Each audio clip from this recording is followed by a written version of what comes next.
is what I'm getting the feeling of. But they could still lock it in as Deft. Oh, Caitlyn. I love it if he does do it. Don't do the Kog'Maw. This is not a good idea. I mean, Kog'Maw's been buffed, but they already have way too much magic damage. So Deft is just going to cycle through a bunch of different picks. I actually don't mind Ezreal. Yeah, Ezreal is pretty good here.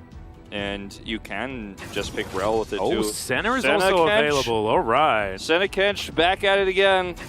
There you go. Oh, but they had the Scion. Okay, so if KT had have locked in a top laner, this is where I would have been like, oh, but how sick would it have been if they flecked the Scion? But not so much, because it would have still been blind, so it's like a lot of funny business for no actual payoff. Johan doesn't have that much of a job. So if he's then just going to be on farming duty and trying to do his very best to counter jungle his opposition, which is something Nidalee is very, very good at, then we could see something really cool coming out from Hammerlife Esports. But we'll see how they manage to play it out. A Devour at this point in time. Johan is on the bottom side as the Piercing Darkness gets a bit of value, and Gideon's just looking to try and break a potential freeze here towards the bottom side. They don't know he's here. Yeah, Spear going to connect there onto Gideon is Johan. I don't know whether you want to run in on this one, buddy, and he is not going to. If that hits Zeus, that's a kill, you know? I mean, that's what's so terrifying about this stage of the game when Deft is trading aggressively because he knows they have a kill pressure. Speaking of which... Oh, he got hit by the spear, but Johan not actually going to find the empowered pounce. And now looking to fish with another spear as well, as Gideon knows he has to body block, but this is going to give a lot of space. Cryo. If he would like to. I mean, the Scion, he's just going to ult back towards the top lane. So it looks like the Rift Herald will just be taken here.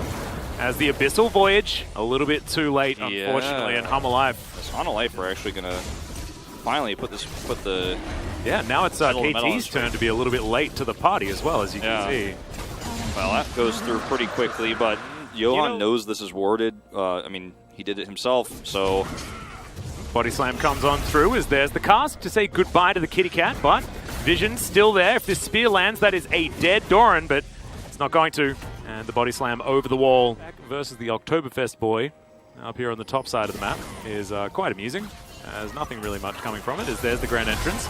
Landing under the kitty cat. Deft there, though, as the Dawning Shadow comes down, but it is still First Blood going over to the Olaf. Gideon puts down that reckless swing and collects the Nidalee. And finally, Zeus gets value. There's gold. Grand Entrance is actually able to get in there because he could actually be farming a lot extra CS in the side lane right now, and he wasn't able to make a play. Now he's trying to look for something back here. Yep, Doran looking for a little bit of an engage here, but as you can see, it's a fight on two fronts. Doran not quite able to get in there, as the Olaf has to flash to get himself out of the way. Vista is so tanky right now as the cask does basically nothing. Morgan still has his ulti available as another 80 mana comes out there from Doran, and Hammerlife Esports shove up the mid lane. They do lose their outer turret, so definitely kudos to KT, but it just feels like slowly but surely, because they're the ones with onus on them, right? As now Doran looking for that other flank opportunity. Deft in pretty good position to avoid it, though, as Morgan, he's just soaking, but I mean, when is Morgan ever going to die? He has Devour, he has Piercing Darkness, he has Primal Surge, he has Command Protect. It's an unkillable Scion problem, Wolf. Yeah, this is really bad. You can see the Scatter of the Weeks feel like they're healing him as, Doran out of position. But here comes the Recon flank I was talking about. Yep, Zeus, quickness already popped as he gets into the backline. Only knocks up the Tahm Kench, though, as there's the big barrel into the backline. But look, Dawning Shadow and Hammerlife Esports say, okay, is that all you got? That's it. We're going to take ourselves an Infernal Drake, and we'll bid you adieu. And that's it, Atlas. I mean, if you don't hit that, that's your one real engage opportunity. They didn't waste any tools here, or they might be in serious trouble. Yep. And now Morgan just walks towards Gideon. He can't enter the fight, as there's a shockwave onto only Doran, who'll get knocked up. Grand Entrance is there, but look at Morgan. He can tank this turret for about 5 million years. Yeah. He won't need to, because the turret won't survive. I mean, I know who I'm voting for. Large lumberjack over ethereal turret thing shooting laser beams or whatever the heck they are. Or the Recon Canyon, whatever you want to call it. Recon Pathway, because he always tries for it, and if he gets shut down, that's it. What are you supposed to do? Like, how are KT supposed to siege this? Like, it's so predictable, everything that they could do. Like, they can throw a Void Seeker in, maybe, and Johan's just said, no, Zeus, you're not actually able to flank, you'll just pop. Yeah, that's and he 100% will. He gets hit by a spear, and it's like, well, now you can't even do anything. And it's like, Deft hasn't even hit critical mass. As there's the Devour in the middle of the cask, as the Shockwave says no to the Body Slam. Zeus gets in with the quickness, but where's the follow-up? It does not exist. The Olaf just pops Dawning Shadow almost picks up 2, and they're unable to make it out. KT have absolutely no answer to Harmon Life Esports right now. It's Infernal Soul time, and if I was Harmon, just go to the Baron, right? Deft will keep you alive, and then wait for them to come to you. As Zeus, it's not even over. Back in just a little bit there as Yukal wants to help out the decimating smash, and then the minions take care of it. Morgan, cool guys don't look at explosions. Vista presses Devour because it was up, and you may as well.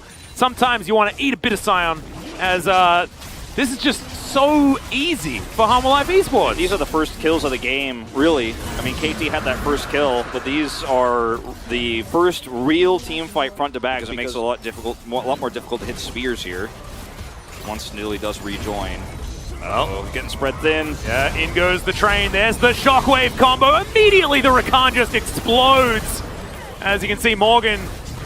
Yeah, there's nothing you can do to this Scion. It's impossible. There's just no option. There's nothing you can do. There's the Baron doing a bit of damage there to Doran. That's what they got from this. Hybrid pings. Oh, throw everything in and they steal it! All right, yes, that's what you can do. Okay. The Hail Mary. Just throw it all. Look, sometimes you say things as a commentator and it's gonna throw a team under the bus. And I think I need to apologize to Harmon Life Esports. I mean, Hybrid here just ticks down the Elder Drake timer. And I don't know if KT are going to get a lucky steal on that one. Well, Morgan is just standing here in front of 3 people. He does not care. Big old shield as the spear is going to miss, unfortunately. In the meantime, Yukal is going to have to flash here towards the top side of the map. And Morgan, I think they almost did 8 damage to him, but I don't know. Shockwave going to be used onto Hybrid only on the backside. And that means that all of the damage is unavailable. He's been ragdolled through the sky. Flash out once again. And KT, they just have nothing. They can't do anything in these fights. It's so hard. It's actually in all of these instances, as the Infernal. Let's see whether Doran can actually do something meaningful here as Deft thrown into the middle of the fight, but unfortunately, Gideon can't really do anything. They do manage to pop him as the Killer Instinct comes into the backline, but have they done enough is the question. Johan gonna have to get out of there. The Devour used onto Chovy. Morgan flashes and stays alive, and look, even though the center isn't there, so much of their damage gone, but it's still hard for KT, and Command Protects are there, the Primal Surge is there, and KT, they don't have the same level of healing that's available for Harmon Life. They can't actually take this, and they're going to try to back right here. Are you crazy? Well, there's not a lot of vision. Control Ward does go down, and now Harmon are probably just waiting for KT to back away. Harmon Life, they actually want to win a team fight before they go for this. They want no more of these shenanigans where a bunch of abilities are thrown at them as Morgan presses his ult button and then the Gargoyle Stone Plate. He's tanking a lot as there's a Dawning Shadow. Morgan gets a huge shield as Yukal off to the side. 2-man Shockwave is good onto Zeus and onto Gideon. And Yukal, just nothing that he can do. And it's a war of attrition that Harmon Life Esports are looking to now take advantage of. No way out of this one, Doran. He's trying his hardest. If he gets slowed one more time. Oh, he just barely dodges the tongue. Oh man, the scariest lumberjack ever. But it's, I mean, what? Slayer not going to do it. You survive, but so what? Because the Drake is going down. It's going to be Elder Drake here for Harmon Life Esports. The executes are coming. Yep. Looks like they're going to try to trade this for a Baron, but I don't think they have the speed to clear it. And not only that, it's like, you know, you're playing D&D with your friend and you play randomizer on your character and your friend just rolls all the nat 20s and you get all the ones. Snowball extraordinarily hard in the very early stage of the game. But now it almost looks comical how difficult it is for KT to utilize this comp. As you can see, Morgan, one turret was not enough. He needs to absorb the damage of multiple. As he's just going to run at Yukal here. There's the Shockwave again, and Yukal is obliterated. 0-3 now for the Syndra as Deft picks up a kill from downtown. Now Hybrid desperately trying to do damage, but he just can't. Chovy executes him. And now Gideon, the Olaf, unfortunately just relegated to the fountain. And Harmon Life show us a beautiful example of Draft Kingdom. Easy peasy. They'll surround this fountain and demonstrate to KT this is how you're supposed to get it done, and they do so very, very nicely as Morgan amps up his Nexus damage by getting himself killed. That is the sign of a true Scion Lord, as the rest of his team not wanting to actually hit the Nexus at all, so maybe a little bit out of sync, but that's fine. Just having a bit of fun on the enemy fountain. Harmon Life Esports do manage. Look, Deft.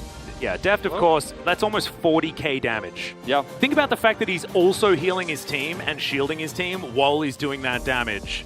It was an 11 kills to 3 game, but I think 2 of those kills were actually just because of the deaths under the fountain. But Atlas, this was a game where Honda Life Esports also just put everything into this game, saying talking about, and he didn't know what the top lane was going to be, but into the Aatrox, it feels still fairly comfortable as long as his positioning is good. Oh, man. Oh, I mean, there you go. Back into the history books, boys and girls. Lee Sin. First locked away. This is so sad because once again we have to remember that Blank was sent down to Academy. Yeah.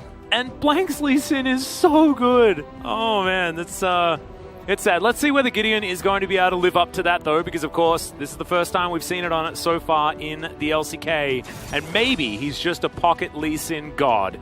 As Vista's going to lock away the Leona. We'll have to see how that one is going to go, as once again Leona into Thresh. This is going to be so hard. KT will start playing this draft on hard mode again. Yep, it is. It's really tough. That being said, I mean, Lee Sin does have a very clear job in this game, right? Varus is very susceptible to being booted out of a team fight. Couldn't be more opposite of each other that he's very great at. It's and interesting, yeah. That. I feel like Morgan isn't necessarily a playstyle master. He's a champion master. Yes. Right? He learns how champions are supposed to be played well, but I'm glad that you talk about his weak side, because his weak side has been very, very good. As the Q lands from Gideon, but Chovy gets here.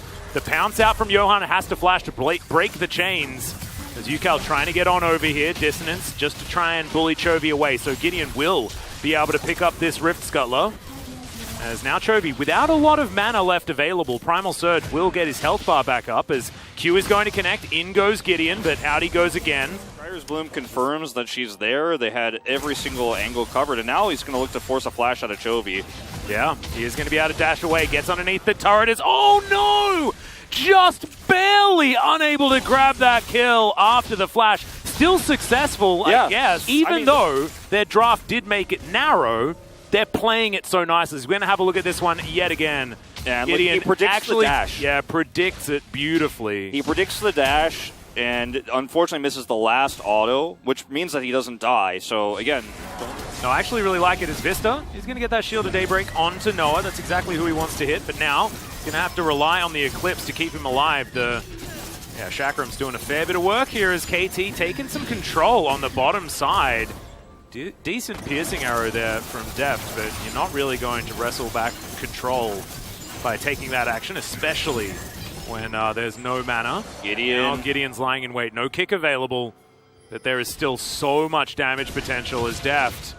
Just going to try and walk past him. Q connected already, though, and it should be just first blood. Very comfortably taken, as Gideon will be able to pick this one up. And look, as Johan's level 6 and Gideon's level 6 as well. Yukal's looking for it. Yukal, yep.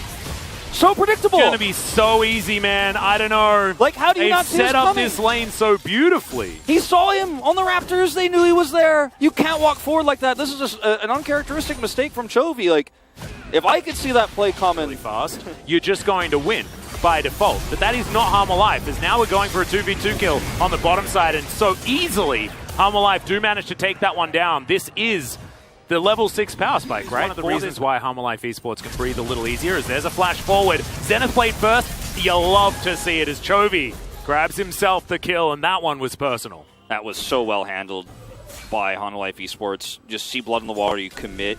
You are absolutely ready for the flash there. Vista just had his finger on the trigger. Oh, there's Where the are you at? That is going to find him, and Johan just executes him with a spear. Home alive. They've come alive. For KT, everything was going so well, but now, I mean, Zeus is still halfway towards the lane, and this Rift Herald is just going to be one of the saddest we've ever seen. And that was what I was going to say right before the skirmish popped up. I was like, yeah, you got the Rift Herald, but you didn't. You know the other thing, too, about that. Oh, Shockwave. Gideon's here we go, in once position again. Once again, but Relentless Pursuit, one hell of an ability, and the culling Doran, though, is going to come through. Yep, but there's a train here as well, and they're going to turn it. Immediately, Gideon gets executed, and it's such a fine line they're treading. Chains of Corruption coming down here. Death completely runs out of mana, and Vista is just dead. Too many chakrams, and Noah also has Severum available, so there was no way the Leona was surviving that. I mean, look, I'm not religious. I don't believe in curses. I don't have any sort of Johan? Noah? Oh, man. Teleport? Q? Okay. There you go. Going to get them out. Okay, Spear is going to connect as Chovy. He's angry. He doesn't have his ult. They should be okay. Oh, Spear. Whew. That would have been death, I think. It's such an explosive lane. Varus and Leona. Speaking of Leona, she is going to kill Yukal. I saw the shockwave for a moment, but it was not real. You can't There's be here, the Gideon. Back onto Vista. Gideon safeguards himself to relative safety, but that's going to mean that that pressure is all but done. Second Rift Herald, not going to get value here. Yes, you find the Scion. I guess so, you know. Well, Shirley also going to be put down a long way up the lane as there's the cleanse. That does get Noah to relative safety, but Harmon ooh, Chains of Corruption miss. Unfortunate for Deft as the hook is going to connect there onto Morgan. His ulti does absolutely nothing, but Chovy buys a lot of space with that culling. It's a very expensive back massage if you're paying in health bar.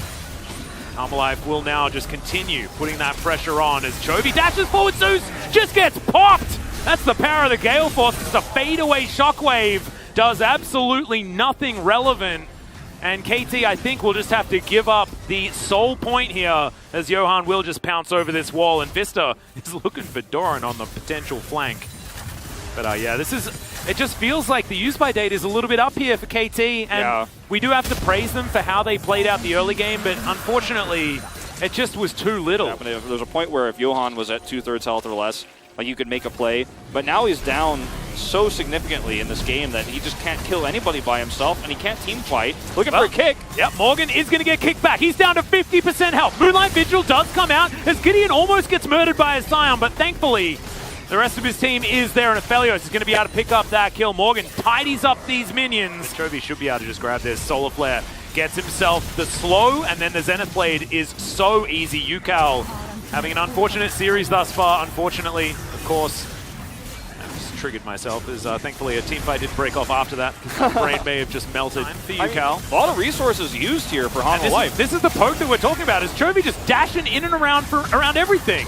Gale Force to get him out to safety, and Johan lands the spear! That's what we want from this guy as Chovy gets around the back, has to flash, goes golden to avoid the Sonic Wave as Johan's here, has the heal for Chovy as well, but he will be taken down. Yukal now in trouble off the back end, but the piercing arrow is not going to connect, and Vista in a bit of trouble. Johan flashes out, now pounces onto Johan, executes him! Is this why? Is this the Johan we've been waiting for? There's now Doran trying to dive on in, another Primal Surge for a massive health boost. And Morgan still feeling pretty unkillable as he gets pulled back. And another arrow is going to connect. The poke comp that's just doing battle right now, and the flash on in. You had no right of being there, Noah, unfortunately.